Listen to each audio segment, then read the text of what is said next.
If I'm wrong, I'm only half wrong and half right. Boy, it was hard for me to stay quiet. There are going to be years you are going to say, boy, what a great thing that I had this small cap value as a part of my diversification. It doesn't really do much in terms of diversification. This is why I called my blog post Diversification, and the middle word is a worse, W-O-R-S-E. I can almost bet with you, your portfolio is going to have a higher standard deviation than mine. It will. Anybody Sure. would take that bet, and you would probably not want to take that bet. Valuation matters for stocks, but boy, valuation can take a long time to happen. No, you don't believe as strongly as I do, Karsten, about the probability of small cap value adding a premium. One of us is going to be right, and time will tell. Paul was talking about faith, about this is a matter of faith. That's Do you right. remember that That's right, discussion? yeah. I truly believe that. What is that faith business about? Explain that again. Why is this a matter of faith? It's a different animal. Today we have a celebrity death match. Knock down, drag out, pull, move over Mike Tyson and Jake Paul, because this is the debate of the year.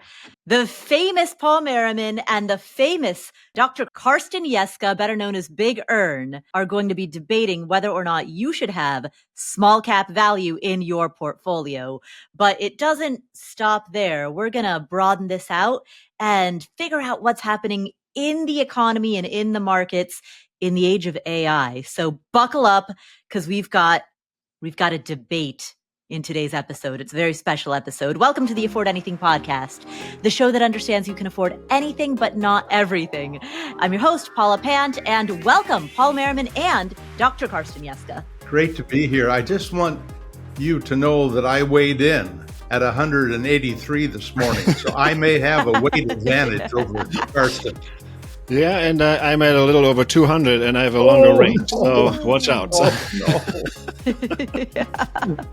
And I haven't been walking lately either, but go ahead.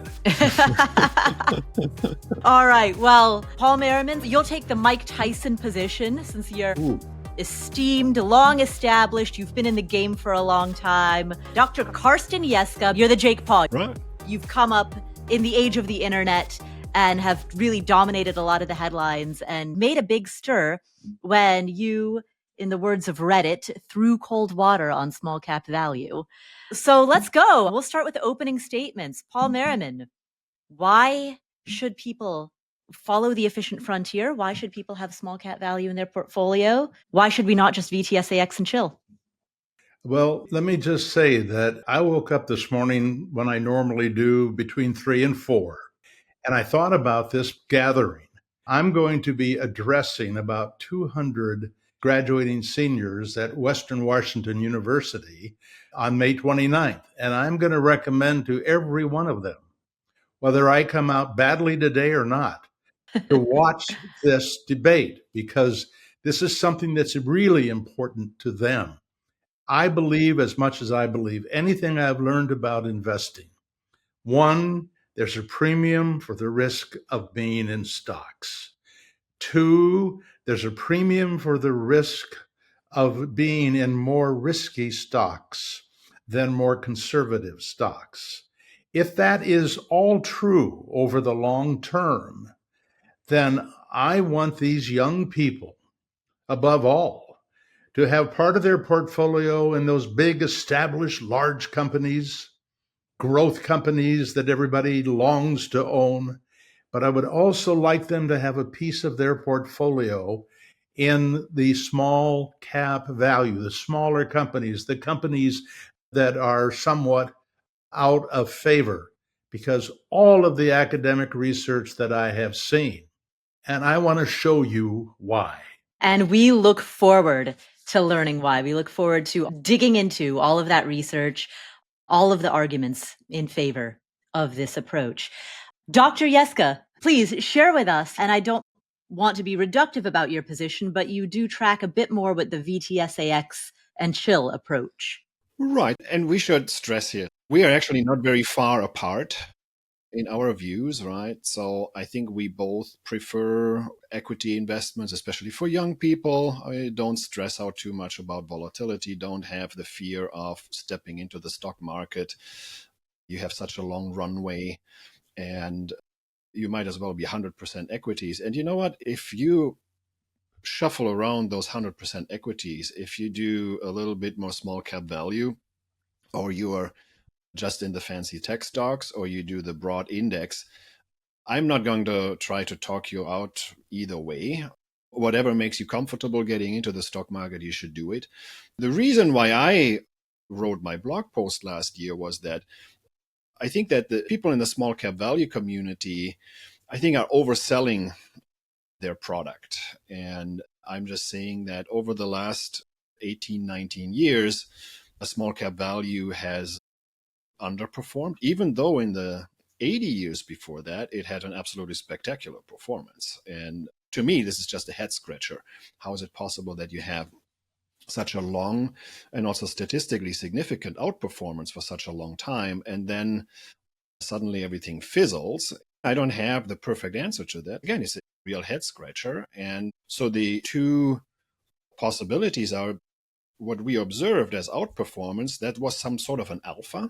That was some kind of a secret trick that if you knew it, you could harvest it. And I think a lot of people did harvest it before it was actually written up as an academic paper. Every active management mutual fund was doing some variation of this. The people that figured it out better, they had better results, and the people that didn't know it had poorer results.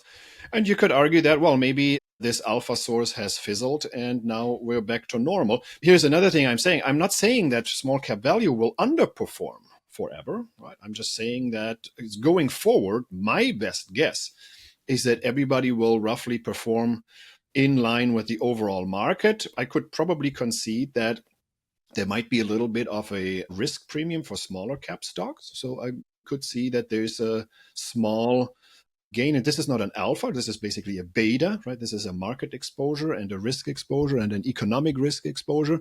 We could probably haggle about that. But I think that the times of outperformance that are in the order of magnitude of something like 2, 3, 4% of extra return per year from small cap value, that's probably gone. And it's gone because everybody has figured it out. And in an efficient market, you're not going to get something for free. The other option could be, of course, that this is actually a market risk where you get paid to take on this additional risk. But even that hasn't really materialized so well because, for example, in 2022, small cap value stocks did actually quite well in that bear market. So it doesn't really look like this is an economic risk premium that you are taking on, because that was the old story that basically small cap values have more macroeconomic exposure, right? Small cap stocks more exposed to that macro risk because they have less secure financing. You go to a bank and you Google, you can get a loan. If you have some small cap stocks in the Russell 2000, you probably have a harder time.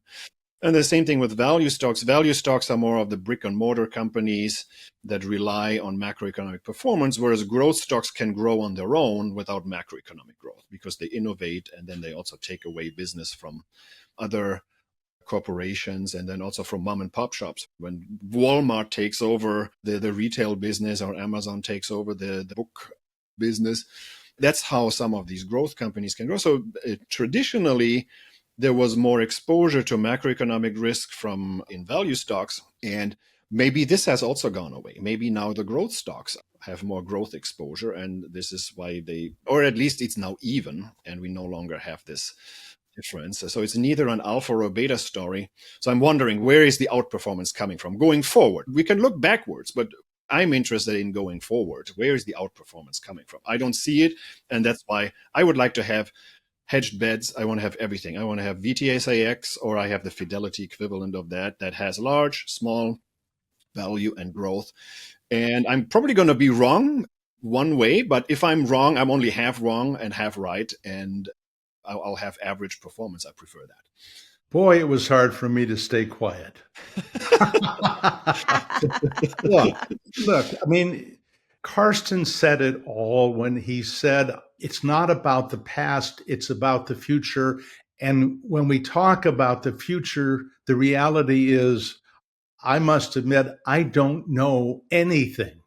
I know that I'm well intentioned and I would like things to work out the way that I talk, but I don't know. But here's what I do know.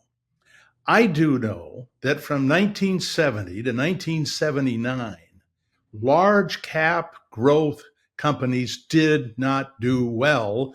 Small cap value did do well. From 2000 to 2009, those 10 years, small cap value did better than the S&P 500 in all but 1 year. All but 1 year. And the small cap value compounded at 10, and the S&P 500 compounded at a -1. Now, yes, in the 80s and the 90s, those were wonderful times for growth, but it's not like small cap value wasn't doing anything. It just wasn't making as much. Well, as a matter of fact, if we only look at the 80s and the 90s, it turns out, let's go back to 1975. The S&P 500 for 25 years compounds at over 17%, while small cap value, 22. So it's not like it was doing terribly, but people didn't know about it. Karsten is right. Most people didn't know about small cap value until the last 10 or 15 years when it didn't do as well, unfortunately. But the bottom line is that over a long period of time, if you want to hedge your bets, there are no two asset classes any better to put together than large cap blend, the S&P 500 or the total market index, and small cap value. Because most of the time, small cap value does better, but it's almost a 50-50, which means when one is doing well, more than likely the other isn't, which is exactly what we want if we're going to be rebalancing the portfolio. So from everything that I see, there is absolutely no evidence that it's not going to have a premium. Now, having said that, from 2000 to today, the S&P 500 has compounded at about 8.8, while the small cap value, the one that started in 2000 by DFA, has compounded at over 10%. That's not a huge advantage, but it's not unusual for them to come kind of closer together and then to spread apart again. So it will not surprise me if over the next 10 years, small cap value is doing better and the S&P 500 is reverting to the mean. I mean, we don't know that that's always going to happen, but historically it has tended to happen. So here are two asset classes that don't do the same thing normally. Sometimes they do, but not always. And that's a great way to combine equity asset classes. Oh, no, I think I've got them on the mat. I'm not sure. All right. So a couple follow-up questions. I've got some follow-up questions for both of you.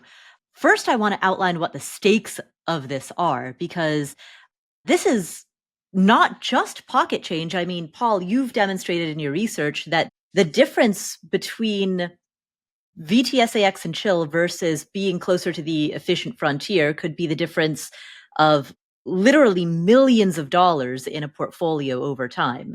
So I just want to take a moment to establish the stakes of what we're talking about. It's substantial when it comes to the end game.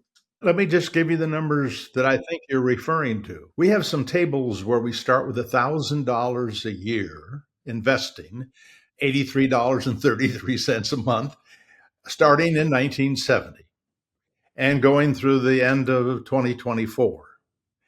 And if you took the S&P 500 and only the S&P 500 versus a portfolio that's half in S&P 500 and half in small cap value, you would have at the end of this 50 plus year period, twice as much money in the combination of the two. Now, then I think the question I want to know is, okay, So you made more money. How much more risk did you take? And here's the part of it that is so, I think, is amazing. I didn't expect it before we saw the numbers. But if you look at all of the losing years for the S&P 500 during that period of time, and all of the losing years of the 50-50 strategy, you actually lost less money with the 50-50 strategy, partly because they don't go up and down together. And so combining them kind of modifies the volatility. Now, I don't want to suggest that the standard deviation is lower because it's just a little bit higher, but standard deviation is about the upside as well as the downside. So if you do have an asset class that is more profitable, you could have higher standard deviation. But I contend that if we look at the real risk that we're taking, that 50-50 is no more risky over time than the S&P 500, with one exception. And that one exception is the total collapse of our economy. If we had a total collapse of the economy, I do believe a 50-50 would not make as much as the S&P 500. Okay, so my reply to that. So this was actually one of the reasons why I wrote my blog post in December, is because everybody who is marketing small cap value, they always start their cumulative return lines in 1926. So the danger with starting 1926 and always starting 1926, and you see this cumulative return chart, is that I know very few people that started investing in 1926. So I know even fewer people that started investing in small cap value stocks in 1926, right? Because remember, this whole small cap value flavor only came out, was only academically formalized in 1993 by Farmer and French. So I did an exercise, and actually multiple exercises, of basically reversing this window exercise. Everything starts in 1926 and then I expand forward. I said, well, why don't I do the opposite, right? I end in 2024 and then look at different starting points when people might have started investing, and then look at the investment results of those people. And I did this multiple different ways. So I did this as a buy and hold investment. So imagine somebody started investing in 1946 until 2024 and 1947 until 2024. And I don't even know anybody who has only a buy and hold investment and didn't do anything to the portfolio along the way. But for academic curiosity, I did that. Yeah, and I found that in order for me to find significant outperformance of the buy and hold investor between even 1970 and today, yeah, there's some outperformance, but it's not even statistically significant between small cap value and the S&P 500. Of course, going all the way to 1926, then you find some nice results. But basically, all of this outperformance is very front-loaded. And then if you mix it with any of the more recent performances, all getting watered down. And then it gets even worse if I look at regular investments, right? So think of us in the FIRE community of, or any retiree, doing a retirement portfolio, saving regularly into your portfolio, and making regular contributions of, say, $1,000 a month. You adjust this for inflation. And then how far do I have to go back? I have to go back even further. I think there the crossover point was something like in the 1970s, 1977. And the reason for that is sequence of return risk, right? So if you have good returns early on, small cap value outperformed in the 70s, that helped you, but it helped you with a relatively small portfolio size. And then when the portfolio got bigger towards the end, this is when small cap value underperformed. And if you kept your money in S&P 500, you very swiftly made up for those earlier underperformance. All I'm saying is that, yeah, it's all really nice and well that the small cap value had such a tremendous performance before anybody knew about it. But all of the investors I know today, myself included, and even people much older than me, and certainly people much younger than me, would not have even outperformed with small cap value if they had, instead of doing VTSAX, or I did the Fidelity equivalents, if they had just swapped their portfolio. Even looking backwards, small cap value is not as impressive as people want to make it. That's just, in a nutshell, my blog post from last year. Karsten, how can you say that a 3% difference in return over a long period of time is not significantly important? It certainly is to the person who's investing $1,000 a year or $5,000 a year, which I'm sure a lot of people who watch your work, Paula, are investing the $5,000 to $7,000, $8,000. I think it's huge. And all we're talking about is diversification. Mm-hmm. So we make the big deal about having 500 different companies. And unfortunately, those 500 companies, when they get into a slide, they slide together. Now, yes, a few will do well, but most will go down together when the market goes down. And we can't guarantee it because it doesn't always happen. That when that slide is going on, there are other things. It might be internationals. It might be utilities. It might be emerging markets. It might be small cap value. The reason I pick on small cap value as kind of the other asset class is because it has a much bigger potential impact in the future than, for example, somebody who says, I've got half of my money in the U.S. market, S&P 500, and half of my money in the international big large cap blend total market index kind of a fund.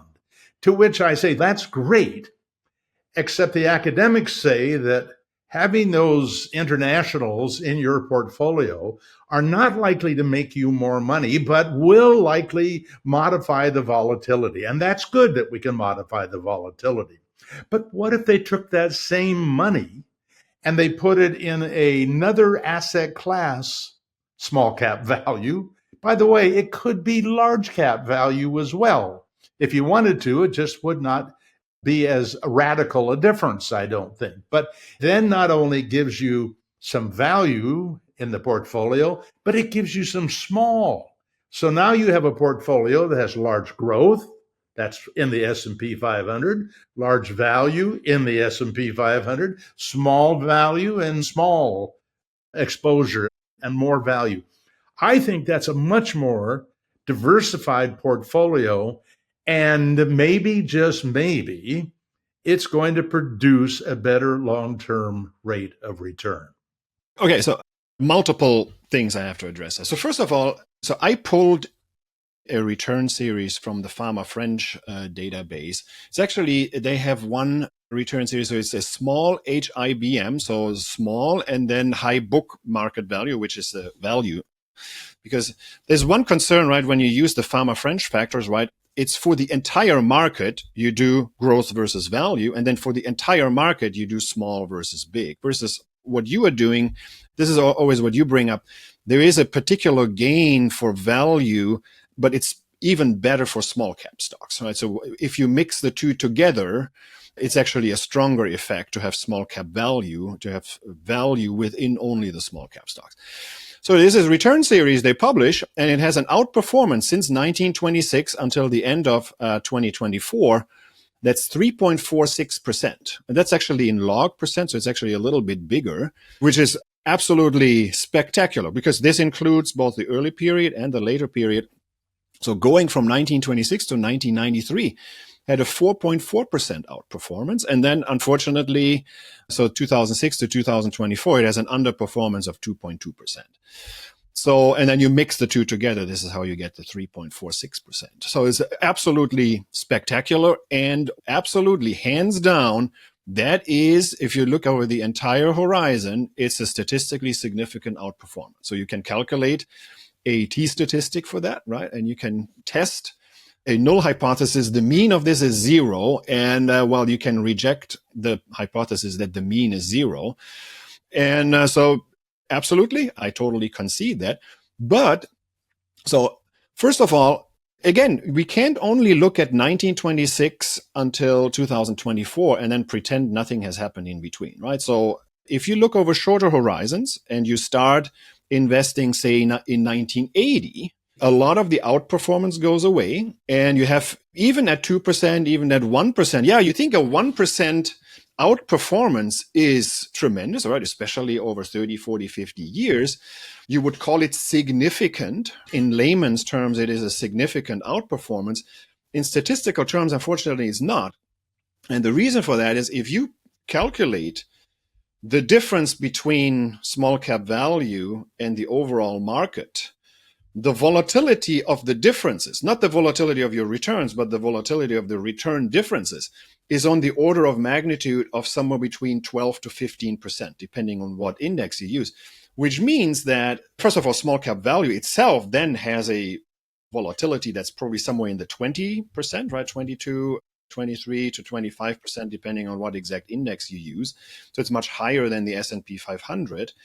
And then the return increment is extremely high volatility. So we call that a tracking error in finance, by the way. So you have one benchmark index, and I say, I want to outperform my benchmark index. So the volatility around your benchmark, this is what you call a tracking error.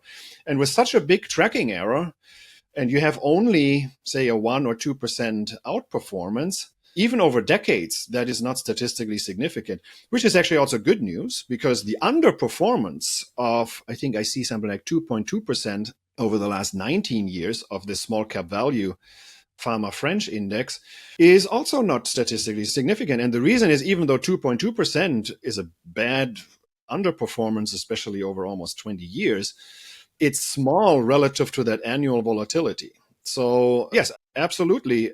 We shouldn't mix up what is significant. So significant obviously is a significant difference, but so statistically, a lot of things that look big are still not statistically significant. So that's where my thought process came from. But I think we have to realize that when we talk about returns, how people are investing, where they are in their lifetime will make a huge difference. For example, from 1929 to 1938, it was a terrible time for small cap value. Yeah. If you had invested $1,000, it would be worth, I think, about $480 by the end of that 10-year period.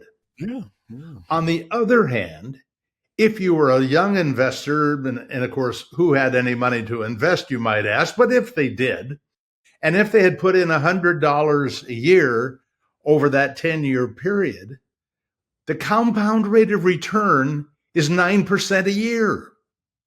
So in one case, one investor has lost over half their money. The other person who's dollar cost averaging into the market, which is what young people are doing. This is one of the reasons, if you look at the long-term return of small cap value based on dollar cost averaging, and Karsten mentioned this in a way, in those early years, if you were dollar cost averaging and picking up all those cheap shares, that's what we want for young people. Because by the time you get through 1927 to 2024, your return on a dollar cost average, $100 a year, your return is about 24 times more in small cap value than the S&P 500. And that is because you were buying small cap value when it was truly down and dirty. Right. I make this case all the time. For example, my first job out of grad school was in 2000, and I started investing in my 401k, basically at the close to the market peak. And then I went through the entire trough of the .com, and then you recovered again. And I too, only by 2007, the market had roughly recovered, inflation adjusted where it was in 2000, but I still made money because the market went down and then went up again. And in fact, had the market gone down even further and then also recovered, I would have done even better because of it's called dollar cost averaging, right? So it's sequence of return risk, and it's the sequence of return risk that goes in the favor of the saver if you have a nearby bear market and a market blow up. And the deeper it goes, conditionally, it recovers again, right? It's not for sure, but conditional on recovering, the deeper it goes, the better it is. So I agree with that. That definitely helped small cap value. So if you had dollar cost averaged yourself into the market during some of the worst market episodes, because small cap value had this property where the drawdown is bigger and then the recovery is also bigger. And then on top of that, I think you also had more recovery. because you had on average also some outperformance. So I agree with that. So in that sense, I think people who are young and who are putting money into their portfolio, they should probably not be scared of slightly higher volatility. If you say that, the S&P 500 maybe has 16% volatility and the small cap value stocks have a little bit higher volatility, they might be at 22%. And I would not tell people, well, you should stay away from small cap value because they have higher volatility. I mean, you should not worry about volatility during your accumulation years. You should almost embrace volatility because the more it goes down, the likely it will overreact. Of course, the biggest volatility is, say, Enron, which went down minus 100%. So that's the kind of volatility you don't want, but you want the volatility to be very temporarily, and then you get the mean reversion back into normalcy. So I concede that to you, that definitely as a young investor, if you have an appetite for more volatility, even though I can guarantee you, Paul, a lot of young investors will do the exact opposite of what you propose, because they will invest in Tesla and Nvidia and they say the same thing. Oh, we are okay with having high volatility stocks because your volatility in some of these stocks is, we're not talking about going from 15 to 22%. We're going from 15 to 60, 70, 80% volatility, because these are stocks. And first of all, they have a little bit extra beta, and then they have also idiosyncratic volatility. And so they might take your word, but then do the exact opposite of what you want to push them into. So may I mention just one last position? When I look at technology and I look at the long term, one of the ways to track technology is, as professionals have tried to take advantage of it, one fund that's been around for a long time is the Fidelity Select Technology Fund. And over the last 15 years, it's had a 19% compound rate of return, which is obviously you get that in the technology part of the market. But if we go back to 2000 and we look at it in good times and bad, $10,000 grows to about 600,000. On the other hand, in the S&P 500, it's closer to about 700,000. And then if you were in Dimensional Small Cap Value Fund, it would be around 1,300. And so I know that looking back over the last 25 years, that people would probably have done better putting their money in a small cap value fund than putting their money in the high flying stocks that were so wonderful the latter part of the 1990s. The last 5 years of the 1990s, the compound rate of return of the S&P 500 was 28.5%. So those were the golden years. And they way outperformed value at that point. But over the long term, which is what I'm concerned about for young people, not the short term. The short term, you buy one stock and you can get phenomenal returns over the short term or terrible returns. I'm looking for a way that young people, and I'm not trying to throw the S&P 500 or total market index out. There are going to be times it's going to feel good to have that in your portfolio. But I truly believe, based on what I know about the past, there are going to be years you are going to say, boy, what a great thing that I had this small cap value as a part of my diversification. So, that's my argument. And it's important that I win this argument because I want to try to change the financial future of today's young people. And I don't think they're going to get there with 7 great companies. So my point was, and I think I addressed this in my blog post. So strictly speaking, it is not diversification because you are adding an asset that has more risk. We can debate about expected returns, right? Expected returns are very hard to pin down. And very small changes in expected returns can make huge differences in, say, an efficient frontier analysis, for example, or optimal portfolio maximization analysis. But at least on the risk side, if you have a total market index fund, your small cap value is in it already. And it's a very small share, obviously, right? I think it's probably on the order of magnitude. I mean, correct me if I'm wrong. If you have a total market fund is 80% large, 20% small, maybe even less than 20% small. And then among the small, it's halfway value and halfway growth. So you might only have somewhere between, say, 7.5 and 10% small cap value in your total market index. Now, the question is, once you have a total market fund, should you add more small cap value? And if I look at the variance covariance matrices, so the correlations and the variances and standard deviations of these underlying components, the more I add to my portfolio as additional small cap value, I get slightly higher volatility that way. So at least if I measure risk as the standard deviation of my portfolio, I would actually go in the wrong direction if I add more small cap value. You may argue that, well, maybe standard deviations and variances is not what we should look at. We should maybe look at drawdowns.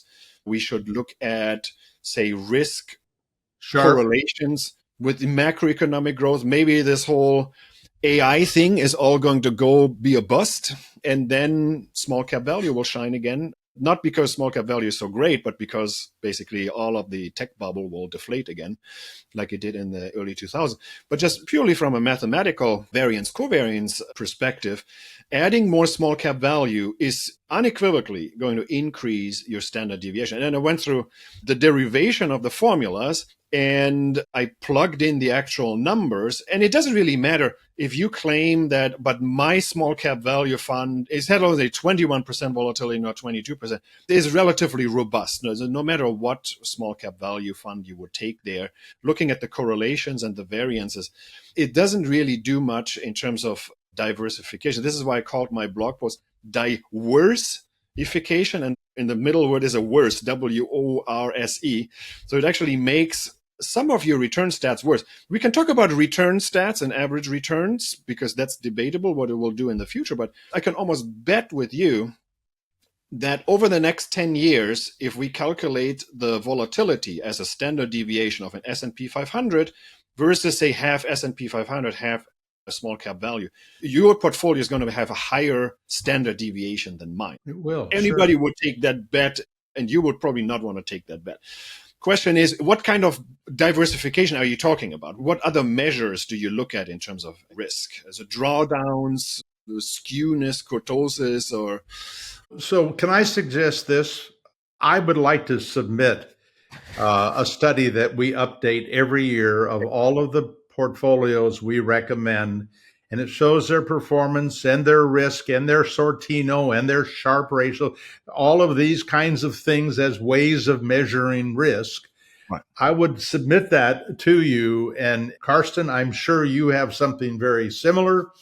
And let the readers take a look and see if they can sort through that and find what's comfortable. Sure. A couple of follow-up questions. Paul, you mentioned that relative to large blend, small cap value tends to perform differently. You tend to have when one is succeeding, the other is not. Are they inversely correlated, or are they simply have low correlation? They have low correlation. And you'll see that. One of the things I'll send you is a quilt chart. Quilt chart shows every year since 1928 how the S&P 500 did and how small cap value did. And on average, their difference in return is 15%. That's a lot. I mean, that tells me that they are different kinds of equity asset classes. But you will be amazed because it's so colorful. You see that chart, you see one is green and one is red, and it just amazes me how often they are at the opposite ends of the spectrum in fact, oftentimes one will have a nice gain and the other has a nice loss. So I think it will show very quickly how different they are. What would you say? There are people who make the argument that value investors in general, not just small cap, but value investors generally missed the Mag 7. Value investors are necessarily prioritizing an asset class that is not poised to take advantage of where the economy is headed, which is AI growth, which right now looks as though those gains are increasingly going to be concentrated in the largest companies.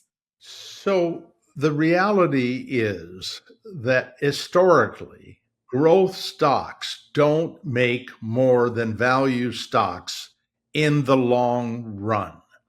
Now, it's a very long run, maybe, but the idea is when people are buying successful companies, whether it's the 7 or the top 50, whatever it might be, they are paying typically 2 to 3 times average PE ratio of the companies that are out of favor.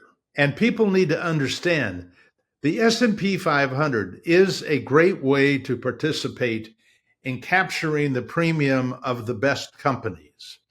According to Bessembinder out of Arizona State University, I believe, he says that some 1 out of 25 companies are what really make the return that we call the 10% of compound rate of return. The other 96% of the companies make about 3%, which is outrageous if you think about it. And the way that you know that you're going to get the best is if you, in essence, own all 500 of those big companies. And as a matter of fact, I recently looked at the top companies from 1999, technology companies. And how would I have done if I took the top 10 and the top 15? Well, I didn't do very well. I didn't do very well going to today unless I went to 25, because number 24 was Apple.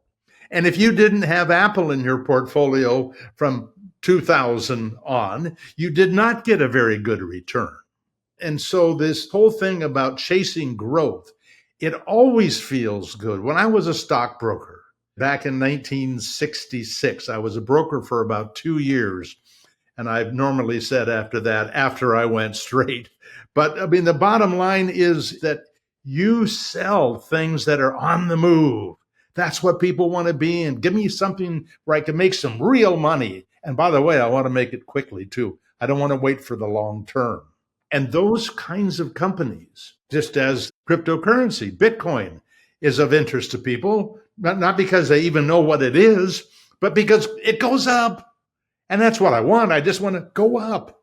And so the reality, I think, is to get people to understand that small cap value is a whole different thing from the S&P 500. They have nothing in common, because the whole idea of the S&P 500 is you own 500 companies. They would rather not ever change those companies, but every year they take about 20 off and add 20. So it's not like it's a passive investment. So over many years, you're going to get a major amount of change in the 500. But the idea is to hold them forever. On the other hand, what is small cap value? You have people at Avantis and Dimensional Funds, our two favorite families of funds in this regard. And what are they doing? They are looking out of a universe of maybe 5,000 or 4,000 or 3,000 companies.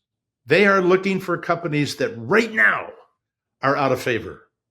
Right now are relative to other companies selling for less by some measure they're using.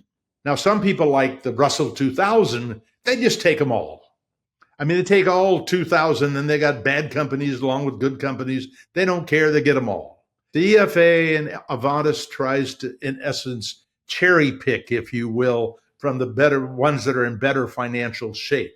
But it doesn't change the fact The stock pickers. they are buying low price securities compared to others. And in a year, they may not be the same ones.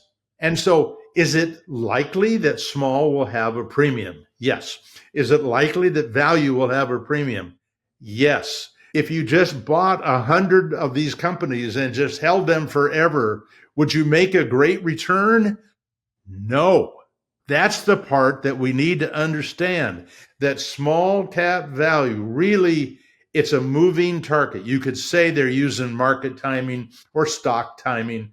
It really isn't. It isn't in the way that people who are trying to pick the best performing companies.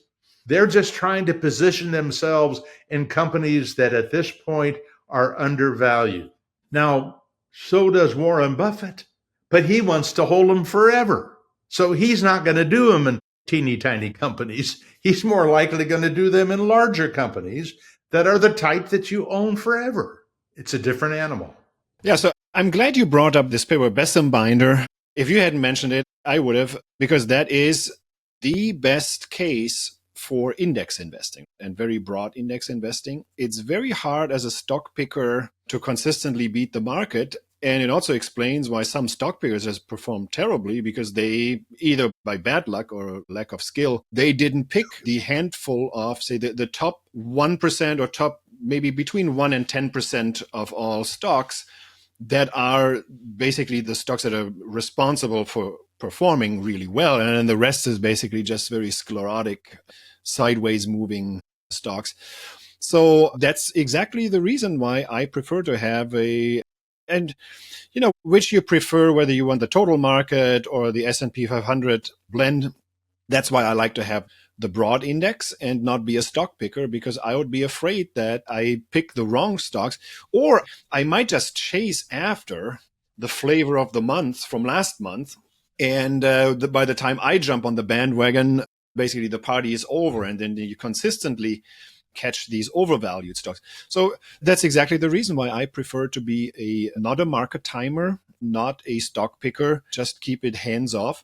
But what you brought up is, this is obviously now the new flavor that the small cap value people say that, small cap value, the way it used to work up to 2006 no longer works. We have to put some more effort into this. And because the small cap value is done in a relatively mechanical fashion. I mean, correct me if I'm wrong, but basically what you do is, if you want to pick the value stock in one index, you sort them by book to market value.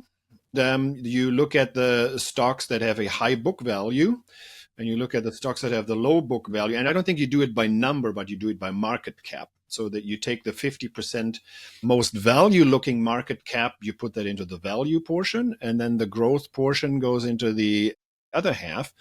And by the way, in the middle, there's going to be some trading back and forth, but that's roughly how the index is constructed. And this is obviously something that is observable, right? It's observable for everybody. You can pull these numbers even on Yahoo Finance or on Google Finance, and you can almost replicate this every day with your little Google sheet and update those numbers.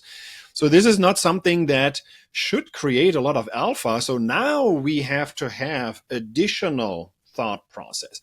We can't just have value. We have to have value and quality, right? We have to pick the best quality stocks among those value stocks, because there's this issue of value traps, right? So the value trap is a stock that is beaten down, but it's also beaten down for a good reason. The book value is still really high because we haven't really written down all of the crummy assets that this company has on the balance sheet.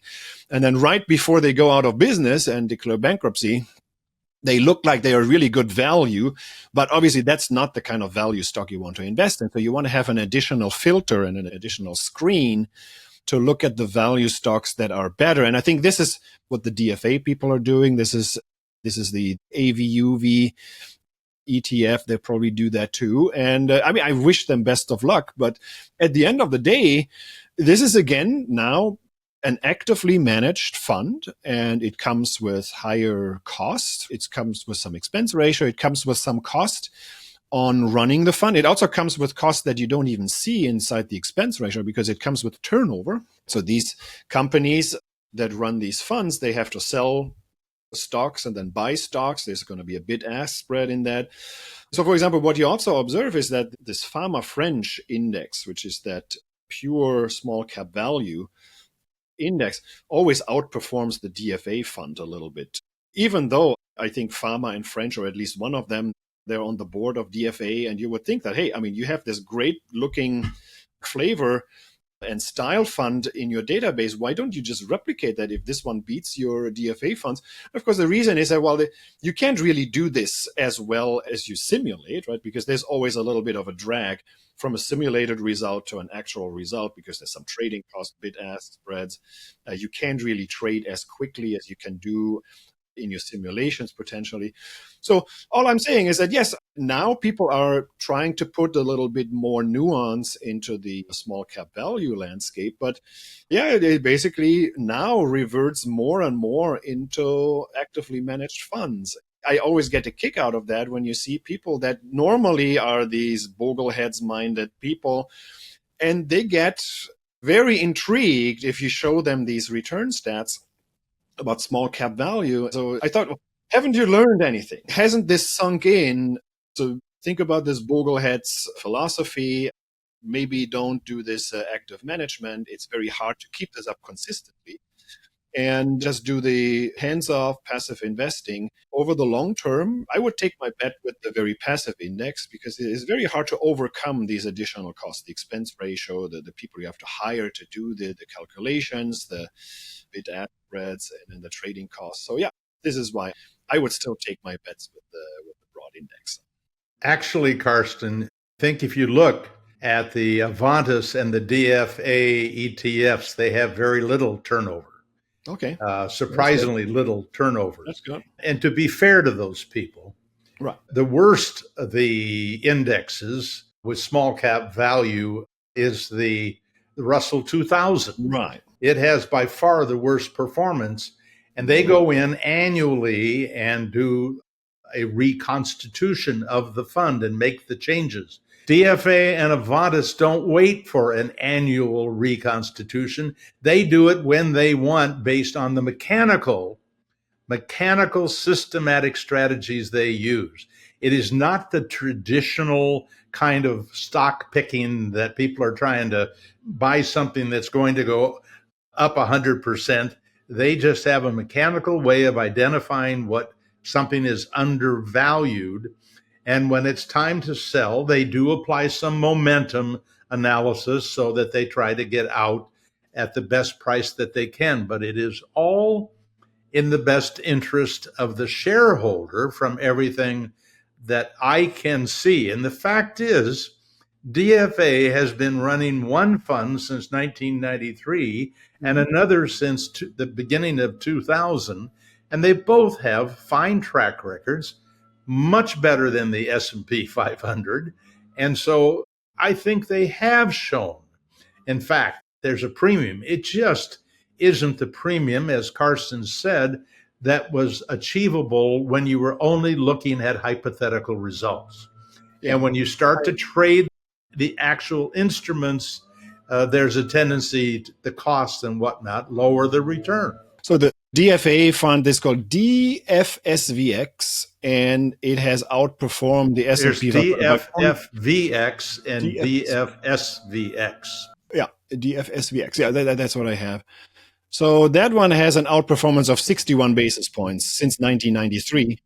And obviously, it outperformed very nicely until 2006 and is now dwindling away. So this is basically these two worlds, before 2006 and after 2006. So it's a fine outperformance. I mean, I would take 61 basis points. Some people will kill for 61 basis points.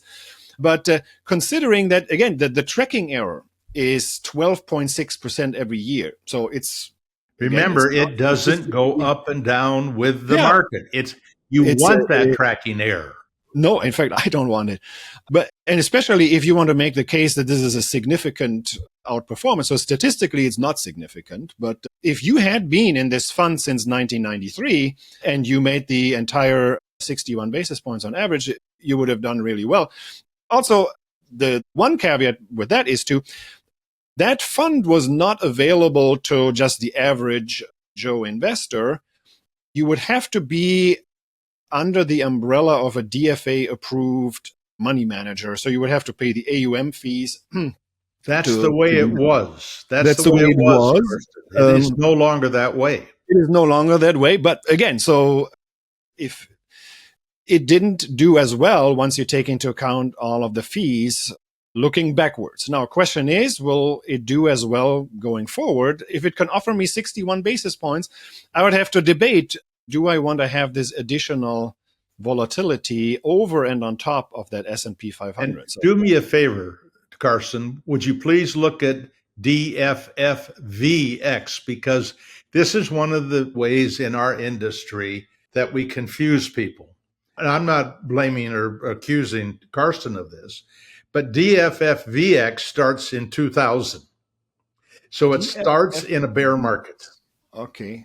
And small cap value did fine in that bear market 2000 through 2002. In fact, 2 of those years it was profitable, and it had a smaller loss than the S&P 500 in the third year. So it looked magnificent. But when you look at DFFVX, you'll see that the premium through today is much higher. And that's because of where you started. And so the question is, what period of time should we look at? I think, and this is what we do in our study, we look at every decade. We look at decades to see how they hold up one decade at a time. And it is amazing how different one decade can be from the next. So I don't think there is a fixed rule for that, what time frame you want to look at. I think good practice would be, I don't want to compare apples and oranges where I take a fund and I start at the top of a bull market and I do it up to the end of a bear market. So I want to look at over the average market cycle, right? I want to look at, say, market peak to maybe the next market peak, or +1, +3, +2 market peaks, and how you would performed over that, or take some kind of an average between the market peak and market trough and look at the next average between market peak and market trough. I don't think there's any fixed time frame that I want to look at. For example, there was one extremely deceiving study where somebody wanted to prove, oh, actually stocks don't outperform bonds very consistently. I wrote a blog post about this last year in February, and they did two really nasty data tricks where they expanded the bond returns and stock returns all the way to basically the late 1700s, when basically US bonds obviously were an emerging market bond and US stocks were emerging market stocks. There was very high expected returns. And then at the more recent end, they basically compare the bond market, and they start at the bottom of the bond bear market in 1982 and then go all the way until 2019. But they don't include the bear market on the bond market side. So they compare basically the longest bond bull market ever on record. And then they compared how the stock market performed over that same period, where you have bull markets and bear markets all mixed together. And even in this absolutely most biased comparison, stocks slightly outperformed the bond market still. But they said, oh, look at this. The stock market doesn't even outperform the bond market very much. But it's because you pick the right start and end point. So I don't want to do any kind of, well, I go from this point to this point. You look at some natural points, right? If the fund started at that time, I start at that time. And then basically 2006 is obviously kind of the turning point. And it's also kind of the market peak before the global financial crisis. Past 2006, I now have 3 full cycles, both in terms of the length and also in terms of the economic significance. We've had different kind of recessions, right? We had one very deep recession and long recession that was a demand side recession. We had a very short demand side recession, which was the pandemic. And then we had something that was, it was basically like a supply shock again, like an inflationary shock that sank both bonds and stocks. So we had the whole spectrum of different bull and bear markets along the way. So I actually think that the time since 2006 is quite representative. And by the way, I also think that the time since 1993 is quite representative. But even if you run it all the way back to 1993, I think that all of these DFA funds, now the outperformance is so small, especially compared to the DFA AUM fee that you potentially had to pay. Even if you didn't have to pay it, it seems that it's really small, and compared to a 12% tracking error annualized. So just food for thought. And I would just add that if you went back not to 2006, but to 2000, right, you have the luxury of picking up a severe bear market, which is the way the world works from time to time. Then unexpectedly, we get another one. But outside of those 2 bear markets, over that 25-year period, the rest of it is pretty doggone good. Yeah. And so my sense is I'd rather, in fact, in the tables that we work on going back to 1970, the reason we go back to 1970 is because you pick up 73, 74, another bad market. And we think people should be prepared for those kinds of losses because that's the nature of this business. And that's what you're going to have to go through to stay the course. And again, these are obviously all times when people didn't yet know, and this insight was not yet formalized. I want to give you one more example. We all know about the option pricing formula, right? People won the economics Nobel Prize for the option pricing formula, Merton and Scholes. And so Merton and then Black-Scholes. Fisher Black had passed away already, I think in the early 90s, maybe 92 or 93. The two remaining researchers, Merton and Scholes, won the Nobel Prize for that. And of course, they wrote their papers a little bit before then. Before these academic papers were published, and these are some of the greatest minds in academia, there were already some hedge funds that knew these formulas and they were using them. They were making money off of that. What's the worst thing that can happen to them? That the academics find out about it, publish the research, it becomes a Nobel Prize winning insight, and now everybody is using it. And basically their profit opportunity went away. So I'm not going to go back and say that with an option trading strategy, I can generate returns like the returns during the best times when the in crowd could trade based on these insights before everybody else knew it. My point is that it's good to go back further and have more data. Having more data is always better. But once you start adding data that may not be relevant for today anymore, we're basically damaging our academic and intellectual study. Just like I said earlier, adding more data before 1900 to expand the return data for bonds and US stocks all the way to the 1790s, I think it's a great historical exercise. It's useful that somebody went to newspapers in some archive and put together some stock index that way. It's fantastic. I mean, it's great. If there were a Nobel Prize in history, they should get one.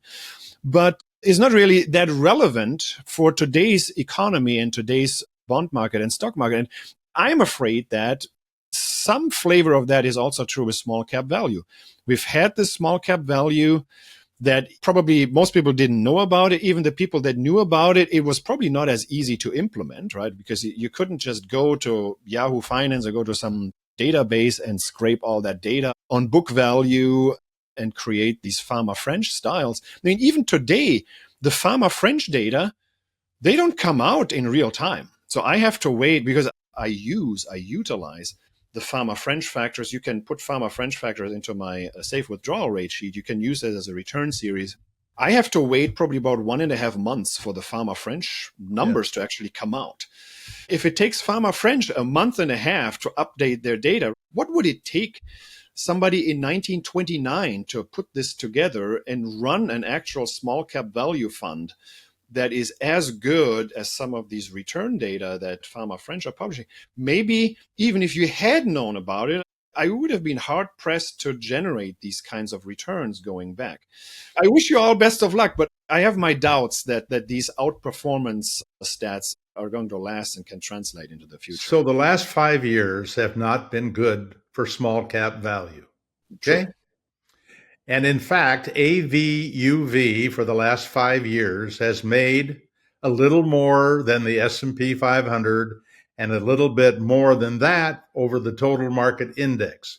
So I don't know what to make of that, except that if it can hold up that well in a period that small cap value hasn't done well, I think that bodes well for that period of time when these big growth companies come tumbling down, because that's exactly what happened at the end of the 1990s. In surveys in 1999 and 2000, people were predicting that for the next 10 years, the S&P 500 would compound somewhere between 20 and 30%. Why would they say that? Because the previous 5 years it had compounded at 28.5, and people think linearly. So recency bias comes in. What then happened, as we know, is for the next 10 years, the S&P 500 loses 1% a year. And by the way, that's the same negative compound rate of return as from 1929 to 1938. So I think history does, in fact, have some value to us because we knew it was likely something like that could happen. But during that 10 years that the S&P 500 is doing so poorly, DFFVX is compounding at over 10%. And by the way, AVUV is out producing Dimensional's small cap value ETF since it came out. So either one of them, I think, whether you use DFA or Avantis will be absolutely great. I tend to agree with what you're saying. So, for example, I look at the CAPE ratio, right? I mean, you look at the Schiller CAPE at 36. I have my own CAPE ratio calculations where I do a few adjustments. So I factor in different corporate tax regimes and different dividend payout ratio regimes, because that might make a difference in the CAPE. And it's still at 31 point something. So it's still extremely elevated, even if you make some adjustments. So I 100% agree that valuation, not value, but valuation matters for stocks. But boy, valuation can take a long time to happen, because you can be wrong longer, or the market can be wrong longer than your time horizon as an investor. Yeah. For example, people pointed out in 1997, the S&P 500 is hopelessly overvalued. And if you gotten out in 2017, kept rallying, could have actually done terrible that way. Or you got in 2017, you sell your stocks, then you go back in 2000 only to then face the bear market. So yeah, I totally agree that S&P 500 is very richly valued, and we might have a drawdown. But also notice what you just said, right? You just said that small cap and value stocks are more protected from an economic drawdown. And I actually agree with that. And by the way, so are international stocks. Maybe they're not going to drop as much because they haven't gone up as much as the US stocks. So if there is a total blow up in the US economy in the style of all of this AI optimism was all way too much. And obviously, I think AI is going to be very impactful. Doesn't mean that the firms that are high-flying AI companies today will benefit from it. It might be some other company that will reap all the rewards, right? Just like the .com crisis, right? Pets.com is out of business, but Amazon and Google are still rolling. And so I agree with that. It's possible that the US economy falters, and it falters because of growth stocks, that all of this technology gain that we probably already priced in doesn't materialize. But that means that, well, growth stocks now should have the return premium, because they are now more susceptible to economic risk. Right. The reason why small cap value was long held as you get more average return, but you also have more risk during economic downturns, because it started actually during the, as you said, Great Depression. Small cap value stocks did horribly, had a bigger drawdown. Everybody noticed, oh, we need a risk premium to hold small cap value stocks. And boom, there you go. You have an additional return. And so now you tell me, you want to have your cake and eat it too, right? So you say that small cap stocks have higher expected returns. And on top of that, they also have more protection during the economic downturn. So that seems to be the land of milk and honey. I mean, I would like that too. I'm just wondering, is that economically feasible in a market that is in some way efficient, that would properly price in these economic risks? So I think the good thing is that we will find out over the next 10 years, right? So I think that now growth stocks have more growth exposure. So this is why they have higher expected returns, because you have a risk premium. And of course, next time we have a bad recession, growth stocks will get hammered and value stocks will do bad. The question is, when is that blow up? If it's next year, obviously I want to be in value stocks, but since I don't know when it is, maybe I'm going to milk this growth premium a little bit longer and stay away from small cap stocks. Or maybe hold a small percentage forever, like I do, and not worry about when to get in or get out. That's less than you. So yeah, good point. But Karsten, on the Forget About Money podcast, you said that if you were to buy small cap value, you would wait until the bottom of the next recession and then buy small cap value. Right. Again, I said that under the premise that this old value stock GDP correlation is still in effect. Because if you claim that small cap value stocks have more economic exposure and we're at the market peak, if you're not already in small cap value, maybe you just sit it out, wait until the next stock market, the next bear market comes around. Then if small cap value stocks drop more during that event, maybe then reshuffle from your large cap growth or just from your overall blend Then you go into small cap value because, well, they've been beaten down more, so they should also recover nicely. Now this whole story is working again, where the small cap value stocks demand a macroeconomic premium, and this is why their expected return should be higher. There's a higher volatility and then also higher beta, higher exposure to economic volatility. But then again, my expectation is that maybe the next bear market is going to be, again, growth stocks get hammered, and people will then wonder, why do I get a return premium for small cap stocks if small cap stocks are not that susceptible to economic risk? Because it would already be two in a row then, right? 2022, again, small cap value did okay during that bear market, then, but then also didn't recover as nicely as the growth stocks. If we have two in a row like that, I would almost say it's lights out for small cap value. And is it now the growth premium has to go to growth stocks? So see, the tug of war that's going on here, I think, is buy and hold versus market timing. Yeah. Because I'm advocating, particularly for individual investors who want to do it themselves, to find the combination of equity asset classes and, when they get older, fixed income to address their need for return and their risk tolerance. That is all actually pretty simple. But the part that's complex is this decision: do I just stay the course no matter what? No matter who the president is, no matter what's going on in Israel, no matter what's going on with Powell. I mean, they just are investing and they're expecting the businesses to do well over a long period of time. And I think that buy and hold strategy is going to work well for most people. But for people who don't have the ability to ignore all of the noise, it's really hard.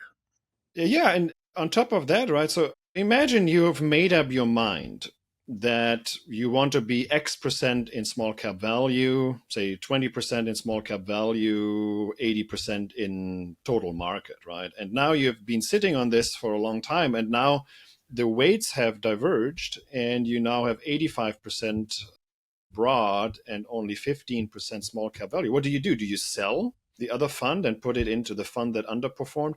So this is one of the reasons why I think just simplify your life, just hold one fund and make it the total market fund and take the emotions out, because I think the average person will then exactly at the wrong time do the reshuffling of the portfolio weights. And I just keep emotions out. Don't run after that momentum trade, but then also don't go against the momentum trade. So I think that for buy and hold investors, I think it's best to just be in the broad market index and take all these headaches out. And when should you go into the other funds? When should you rebalance? When should you just call it quits and say, okay, I've had enough? There are people who have been in small cap value and they've done this for 20 years and they didn't have terrible returns, but they have underperformed the S&P 500. So what do? Should they now go back into the S&P 500 only to see that now is the renaissance of small cap value again over the next 10 years, and people beat up themselves over that? So I think just for peace of mind and simplifying my life, because life is complicated already, so just keep that part of the financial life simple. So I like to have the broad index, so I don't have to worry about this. Karsten, the thing that I think we're overlooking, and it's important, is that investing is really like a business.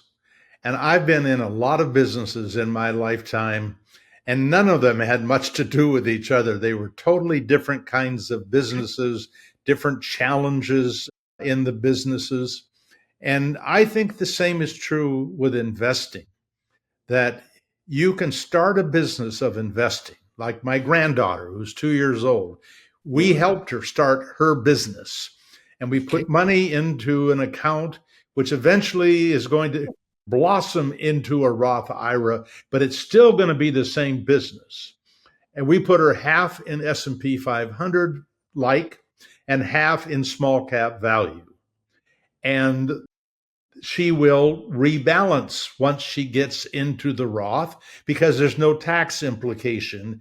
And so that's an easy thing to do once a year. That is not a complex business to run. It certainly isn't compared to the other businesses I've been in. No. And so I think a lot of people have the ability to handle a slightly more complex business than just putting money into the total market index. I love the idea of just doing a target date fund. I don't think they're the greatest thing that was ever invented for people who like to get involved, but for people who don't want to be involved, there's nothing better than a target date fund. But it doesn't mean that some people couldn't do a target date fund and 20% in small cap value. I mean, you can make these little changes to your business that we hope, and this is the path of every business person. What do we do if we're renting a house? Do we paint the house? Do we do something to the yard to make it more appealing? All of those questions are the same in the business of investing, but it is just a business. I don't disagree with that. So I'm not saying that the process of logging into your account and clicking rebalance back to 50-50 is complicated. I'm just saying that stressing out over, okay, well, one of my funds underperformed. What do I do? When do I rebalance? It's basically the catching a falling knife, right? So should I just let the momentum run, or should I rebalance? Should I rebalance once a quarter, once a year, never?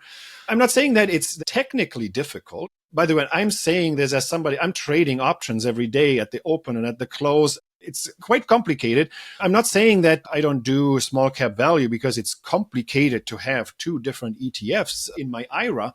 I'm just saying that there's some additional bandwidth that I would have to give up when I have to manage something that's beyond the broad market index. So, and you have to stick to it, right? So I think when you had your discussion with Rick Ferry at some point, right? So I think he pointed this out where he said that, yeah, of course, eventually everything is going to catch up again, and very long-term valuation is going to work out and is going to equalize all sorts of differences. But do you have the patience to do that? And so especially I'm retired now, right? I'm withdrawing from my account. I'm not really liquidating any assets. So I know about sequence of return risk. So I am no longer somebody who is fresh out of college who can afford to have a little bit of underperformance over the first 20 years of their investing life. If I have significant underperformance over the next 20 years, well, that might make a big difference at the end of my retirement. So I agree. It's not physically complicated to have multiple ETFs, not even for a 2-year-old and certainly not for me personally. But I think a lot of people will benefit from just having that simplicity, have one type of fund and just roll with that. Don't have to stress out about that. One fund underperformed. What do I do about that? Do I just get rid of it? Do I just throw in the towel? Do I go in even more and I rebalance? It's what Paula does. Seriously. It's about education. Right. It's like when I met with Bogle back in 2017, and I asked him, why do you have bonds in a target date fund for a 21-year-old? And his answer is because we want them to know that that's our responsibility, and here you have a little bit of bonds in the portfolio. My position is totally the wrong costing answer. Investors a 0.5% a year potentially. Totally the wrong answer. Why don't we just educate them? You have to have at least 10% diversifying assets. You can't have 100%. I think there's some law that prohibits you from going more than. No, I don't think so, because there are target date funds that don't have any. It's a fig leaf of diversification. So because it's a fig leaf that costs 0.5% a year. They started doing the target date funds as basically the default option. If people get defaulted into the 401k plan, instead of just doing the cash or money market account, they now do the target date fund that is appropriate for that age. Yeah. And then if somebody loses money and sues the administrator or the company, then they can say, look, we've had 10% bonds, and this is what the academic literature recommends. Even though the academic literature actually, if you have an unconstrained target date fund, you would actually want to borrow money. You would be short bonds, 150% equities minus 50% bonds. If you could do it, if people didn't want to sue you if something goes wrong. Yeah, I agree with you. Yeah, you shouldn't have even 10% bonds as a person fresh out of college or fresh out of grad school. So we're on the same page. I'm just saying we agree just for different reasons. So that's But the reality is for most investors, and I'm sure, Paula, that in your work, you're taking people up to a fork in the road, when to rebalance. And it isn't something we should have to rediscover every year. We should have an automatic answer to that. They should know how often to rebalance. They should know that they should have index funds rather than actively managed when they come to that fork in the road. These things are really very simple. The problem is there's so much noise out there trying to get people to do something that truly is not in their best interest. And they know it. And our job, I think, is to educate people to what is as best that we can determine in their best interest. The problem is none of us have the ability to see the future. And that's what they want us to be able to do. And we can't. Yeah, I agree with that. So what's interesting to me is that this debate, which the overt topic is small cap, but really the themes that have come out here, one is simplicity versus complexity. One is market timing versus buy and hold. Really, one has also been actively managed funds versus buying an index. And these are all thematically elements of the debate over this particular asset class. How much time you need in your study to represent enough. Right. We come from an industry where people will hold up 10-year track records and pretend that that is something that having to do with reality, when that 10-year track record has almost nothing to do with the next 10 years. Mm-hmm. Mm-hmm. Yeah. Yep, you're right. Very good. Right. Paul, we actually got this question from somebody in our audience. Why do you choose 1970 versus, say, 1968? You mentioned earlier that by choosing 1970, you do get 72, 73. But yeah, why a round number? Well, when we started building the kinds of tables back in about 1995, a lot of people would show the results starting in 1975. And so what that meant was they had much better results than had they told people, in essence, the truth. There is a period there that you learn a lot about risk. And so we decided to go back to 1970 to pick up 73 and 74. And now, of course, our tables are at from 1970 to 2024, and the size of the print is very small. So we're struggling with how to present all of our work because we have never figured out, we never expected to be doing this many years of this kind of work. And I'm glad we are. One other point that I want to bring out, because I think a lot of people who listen to this are going to be surprised by the component of the conversation that went into actively managed funds. So most of the people who listen to this are index fund enthusiasts. But with the conversation around DFA and Avantis, the idea largely is that value alone is insufficient, that Karsten, you talked about the value trap, that if you do look for value, you also have to screen out the junk. How does that square with the Boglehead's philosophy?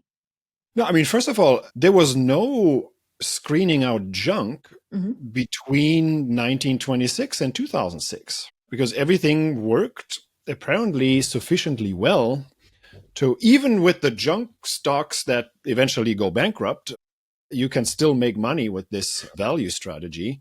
So basically, what people are trying to do now is they're trying to figure out why value has stopped working and basically what are the ways we can fix this. And just like everywhere in finance, you're now doing an active strategy and you basically have to be ahead of what everybody else is doing. Because this is almost like an arms race. Because once you start doing this value screening, well, somebody else will start doing that value screening before you can do it and already jump into that trade before you can do so. That's the little bit scary part. And this is why I believe, obviously, if some new flavor has worked over the last 5 years, or at least has worked better than just plain value investing, maybe that additional alpha that we generated through this new flavor will eventually be arbitraged away too. So just like everything else, some new insight comes in, is everything in an efficient market will very quickly be priced in. There are basically programs that sift through. If a company releases new data and they put out a report, there's some program reads through this, looks for certain keywords, looks for certain changes, and basically within milliseconds, you might have trades out based on that information. Anytime somebody tells me, oh, we just have to find new ways to fine tune this, you might milk this for a while, but eventually it will also go away. So I would be cautious about this.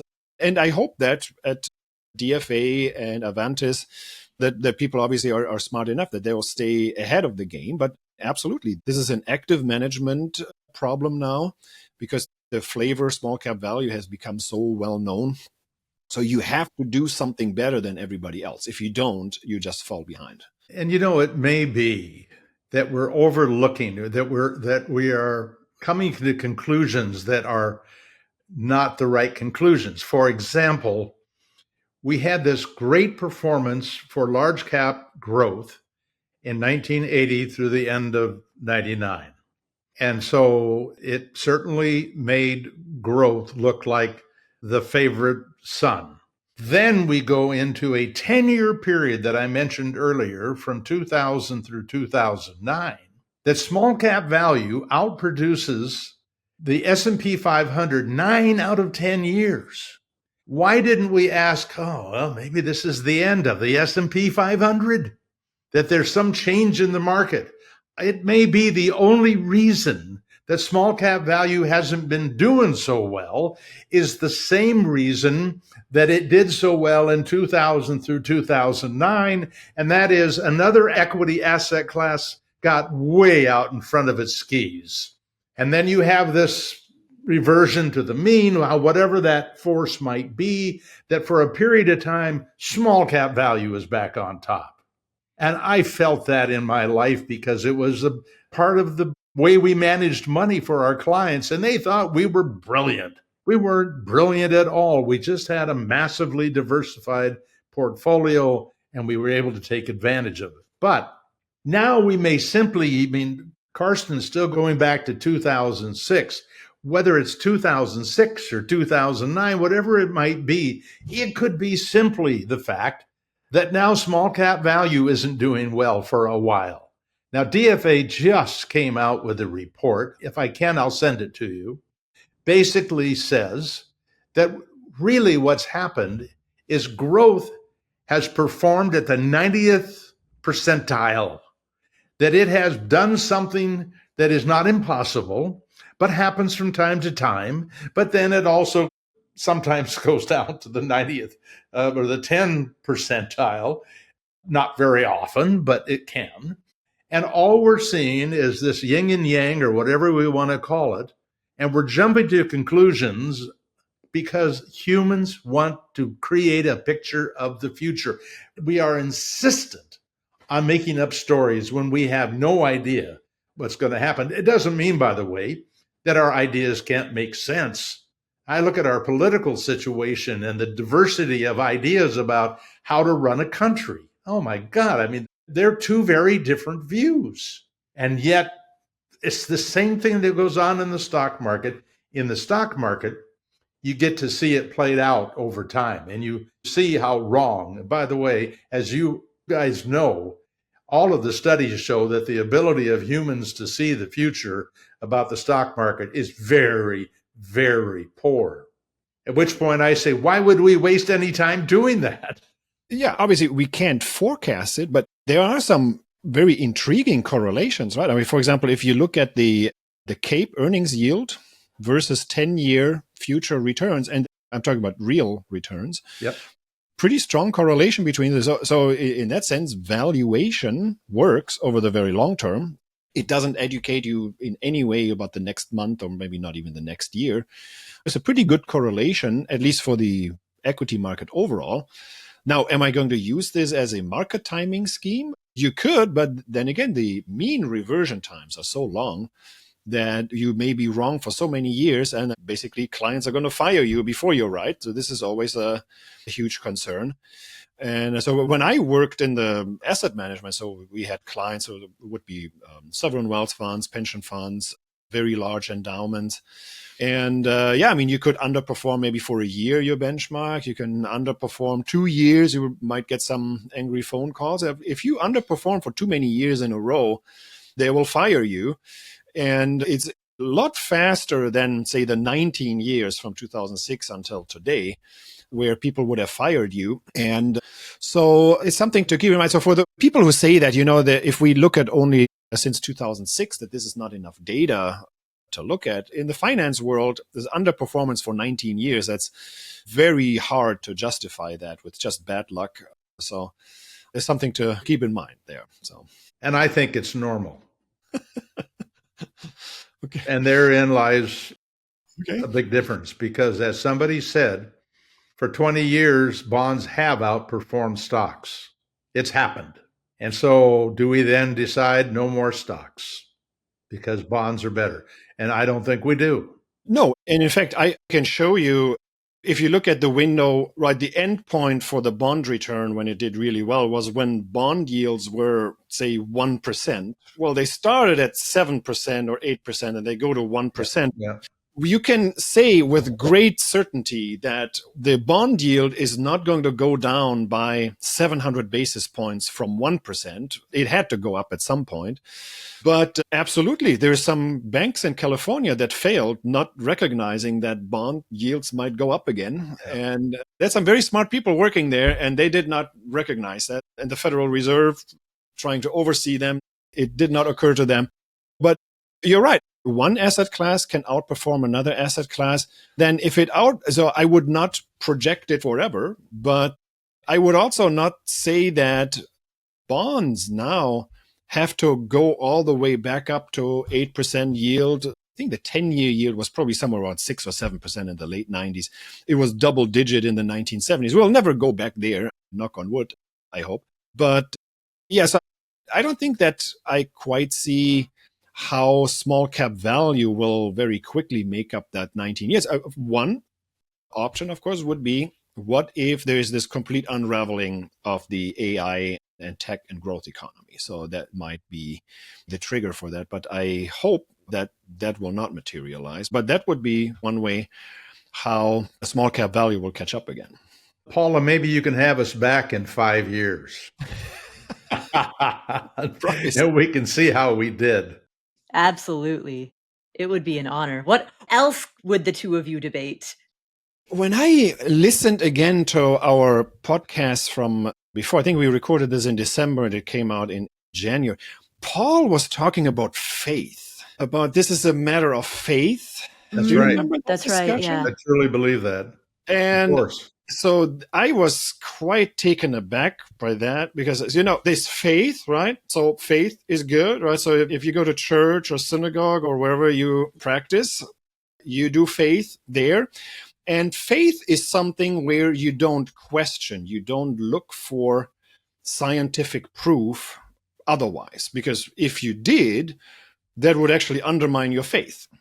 So for example, if you believe in God, a God, my God, your God, if you believe in God and you have faith, I think it would be quite troublesome to now say, I would like to see some scientific proof for the existence of God, because that is the opposite of faith. But I also think the other way around should also hold, that in every other aspect of life, whether it's finance or science, we shouldn't have faith. We should have a healthy portion of basically intellectual curiosity, and we should always try to question our assumptions. For example, I question my assumption. I ask myself, well, what would it take for me to become excited about small cap value? And then some examples I gave you, right? Obviously, if this whole return conundrum reverses again, and we now pile up excess returns in small cap value the way we did between 1926 and 2006, I would be on board with small cap value. If we have this macroeconomic susceptibility over the next, say, 2 or 3 macroeconomic cycles, again, small cap value gets hammered more on the way down, then recovers very nicely. People recognize, I need to get a risk premium for small cap value, and you get this risk premium, then I would be on board. And so this is how I question my assumptions. And this is where I don't want to be a person of faith. I want to be a person of science on this side, and basically be a person of faith on Sundays for me, probably Saturdays for you. So I would like to hear your thoughts on, so what is that faith business about? Well, I didn't capture it in real time back then. So explain that again. Why is this a matter of faith for you? my point, Karsten, is simply that we do not know Right, what the future is going to bring, right, and that we gather together some information. For somebody, all it takes is the stock went up for a week and got my attention. And I think that's going to be a good place to put money because it's going to keep going up. Other people put money away for 30, 40 years. I once made an investment and did not touch it for 30 years. And I maintained my commitment to that investment with the belief. Now, I didn't know, I can't know. If somebody says that they'll guarantee to give me a 6% interest rate for 10 years if I loan them money, I don't know whether they'll be alive to pay me that back. I believe they will be. And even with the US government, you could have somebody question the ability of the US government to fulfill its obligations.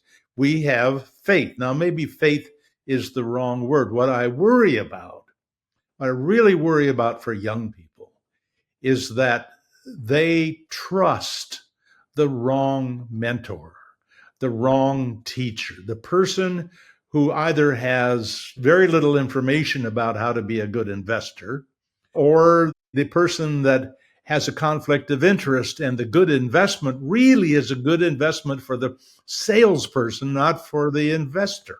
right, right. And my belief is my job is to try to be a mentor for a lot of people, or to present information that they can build a sense of trust. And to stay the course, that is hard. That is hard. And who are the people that are able to do it the best?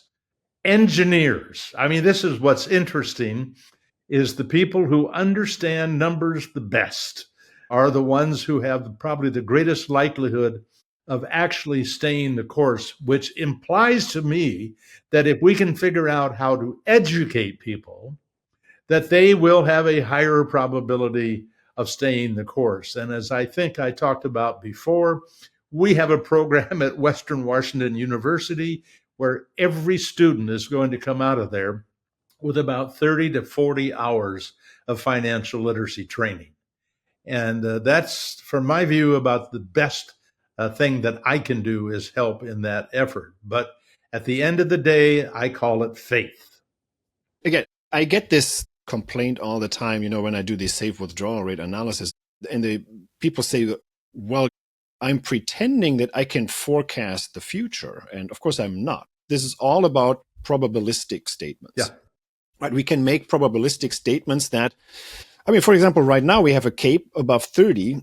It's highly unlikely that we're going to have another run in the stock market the same way we had over the last 10 years. So because for that, the CAPE ratio at that time probably would have to be in the 40s or 50s or even 60s. Probably not going to happen. And now I can't tell you that we're going to have a terrible return either, because it could be that earnings are going to catch up enough and they kind of wiggle a model through this. We could have a total blow up. So we can only always talk in terms of distributions and probabilities. And then even then, we can say, well, if we make predictions about the future, how much can we rely on past data? How informative is past data? Should we even look at data before we even had a central bank? Should we look at data before or when we had a central bank, but the central bank was operating quite differently from the way they're operating today? Maybe we could ignore data, say, before Volcker, and cross our fingers that will never happen again. So I have faith, quote unquote, in the past has some information value for the future. I would never say that what we're doing here is forecasting any kind of point forecast. If anything, we can have a point forecast with some huge distribution around it. and especially for stock returns. And that's really all we're doing. Nobody has any faith in predicting exactly what's going to happen. But obviously, I have some faith in my toolkit and my experience and past data being informative for future days. So yeah, in that sense, you have not religious faith, but you have some confidence that that's something that's useful for the future. I believe that the future will look like the past. That's what I believe. And the reason I believe that is because like last year, the market was up 25%. Right. I have the data 1 year at a time. And in fact, our quilt charts show 1 year at a time going back to 1928. And I can go back and see all sorts of years that the market made about that kind of money. And so I find that it's very likely that we will see 25% gains in the future. We will see 10% gains. We will see minus 10%. What I don't have any way to know is the sequence of returns, but the returns will be the same.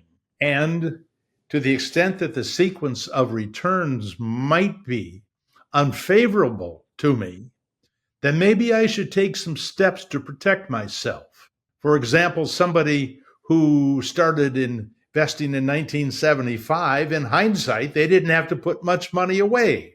Right. They have more than they needed 25 years later. On the other hand, somebody who started in 2000 doesn't have nearly the amount of money they thought they were going to have, probably, because they expected to be making 20 to 30% when they didn't. And so maybe what I do is, to protect myself, is I save more than I might like saving. But I'm protecting myself against the sequence of returns. What I did personally was I worked until I was 70, and I kept saving money, and I only retired when I had several times what I needed to retire, because I didn't trust the sequence of returns that I might walk into. And that's the kind of discussion we have to have with ourselves. What do we trust? I don't trust a 10% compound rate of return from the S&P 500, but I'm 81 years old. I don't have much longer to trust anything. In fact, my wife and I have enough money in fixed income that we'll probably never have to touch the stock portion of our portfolio, and it will go to charity and children. And so that's, I think, a conversation we have to have with ourselves. And I think there's trust and there's faith. But I'd also like to believe that people are making those decisions on good probabilities. You don't believe as strongly as I do, Karsten, about the probability of small cap value adding a premium. That's fine. One of us is going to be right. I suspect it's going to be me. But this business, everybody can step up and place a bet, and we all have a ticket, just like at the racetrack. And time will tell. Yeah. Nice. I love that. Wow. That was a beautiful mic drop moment. And so, Paul Merriman weighing in at 183, representing Mike Tyson in this fight. Dr. Karsten Jeska weighing in at 208, representing Jake Paul in this fight. I think the judges are calling this fight a draw. What? And we're going to have you both on for a rematch. Ah, great. I get a chance to get one of those ears. Thank you, Paula. Thank you very much. Thank you so much for joining us. And thank you for this wonderful, wonderful debate, not just about small cap, but about the world of investing. All of the themes that came out of this small cap discussion. Yeah, thank you. Wonderful.